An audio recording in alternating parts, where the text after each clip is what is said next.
Donc là, ça commençait déjà à devenir dur parce que je me suis dit, il n'y a personne qui me trouve de solution, ça s'empire, j'assume plus là. Je prenais les transports, j'étais dans la rue, je voyais le regard des gens. J'avais vraiment l'impression d'être une pestiférée, clairement. Et c'est là que ça a commencé psychologiquement à devenir très compliqué. Je pleurais tous les jours. Au-delà du psychologique, j'avais mal.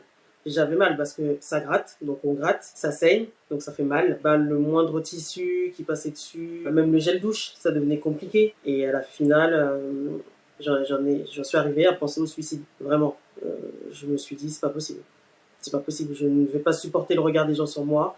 Je ne peux plus m'habiller comme je veux, alors que moi, j'aime les jupes, j'aime les shorts, j'aime montrer mes jambes. Voilà, je ne pourrais plus avoir ma vie d'avant. Et là, ça a été très, très compliqué. Donc là, je décide d'en avoir un troisième. Donc je lui parle, après coup, du stérilet. Parce que, bon, je me suis dit, il n'y a rien qui a changé, mais vraiment rien qui a changé dans ma vie, mis à part ça. Donc finalement, je fais peut-être le rapprochement et je lui en parle. Et là, il me